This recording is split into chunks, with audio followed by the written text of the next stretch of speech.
In the past couple of years, immigration into the UK has skyrocketed.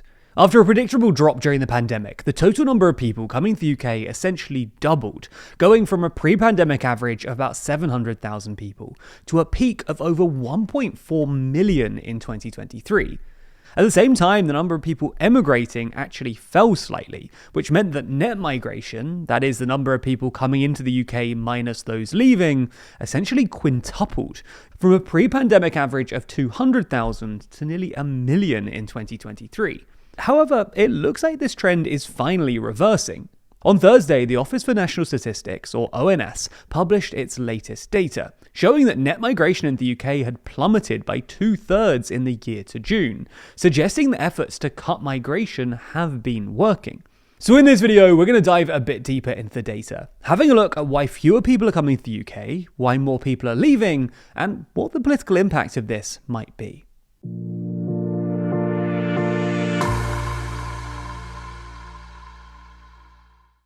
The TLDR Black Friday sale is now on. That includes our biggest ever discounts on all products, including our coffee table book, our 2025 calendars, our colouring book, posters starting at $17.99, and much more. Find the full collection at toolong.news or by clicking the link in the description. Offer ends December 3rd. So, let's get started by diving straight into the numbers. According to the ONS's new preliminary data, in the year to June 2025, net migration to the UK was 204,000 people. That's about 2/3 lower than net migration in the previous year, to June 2024, which stood at 649,000, and a drop of nearly 80% since net migration peaked at 944,000 in the year to March 2023, meaning net migration is back to around pre-Brexit levels. If we break down the net migration figure, we can see the total immigration, i.e. the number of people moving to the UK, fell to 898,000 people in the year to June, a decrease of 401,000 people from the previous year, while total emigration, i.e. people leaving the UK, rose to 693,000, an increase of 43,000. The overall decline in net migration was largely driven by a significant drop in non-EU plus migration, which fell to 383,000 people, and a continued gradual increase in the levels of emigration. Net migration of EU plus nationals fell to negative 70,000 people, continuing a downward trend since the 2016 EU referendum, and net migration of British nationals remained broadly stable at negative 109,000 people. It's not just Brits or EU nationals leaving the country either. The number of non-EU plus migrants leaving the UK also continues to rise. If we look closer at non-EU plus migration, we can see that study and work-related migration remain the biggest categories, but are on a downward trajectory from their peak. As such, the ONS says that the drop in non-EU plus net migration is primarily attributed to fewer people arriving on work and study visas, and associated dependent visas. However, from the year ending June 2024 to the year ending June 2025, the only major migration category where net migration actually increased was asylum, which increased from 81,000 people to 96,000 people, making up 11% of all immigration. As for the countries of origin for non-EU plus immigrants, Indian, Chinese, Pakistani, Nigerian, and Nepalese were the most common nationalities, with study-related immigration the most common reason across those top 5 nationalities. According to the ONS, around 54% of non-EU plus nationals who moved to the UK in the year ending June 2025 were male, and around 46% were female. The vast majority, 87%, were working age, so between 16 and 64 years old, and around 12% were children under 16. So with those numbers out of the way, why is net migration coming down? Well, in response to the new data, Home Secretary Shabana Mahmood said that net migration is at its lowest level in half a decade, and has fallen by more than 2/3 under this government. While this is technically true, it is a bit cheeky. For starters, net migration had already been falling from its 2023 peak, driven, according to the ONS, by increasing emigration, especially of students who were leaving after arriving in large numbers post-pandemic.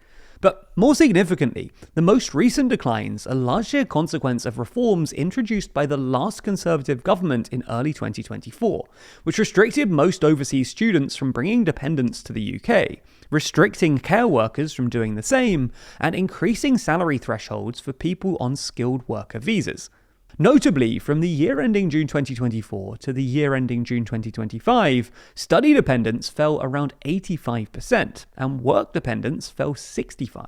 Mahmood, though, says that Labour is going further and has recently unveiled a host of more hardline immigration and asylum measures, hoping to further reduce numbers with a view to fending off Nigel Farage's Reform Party.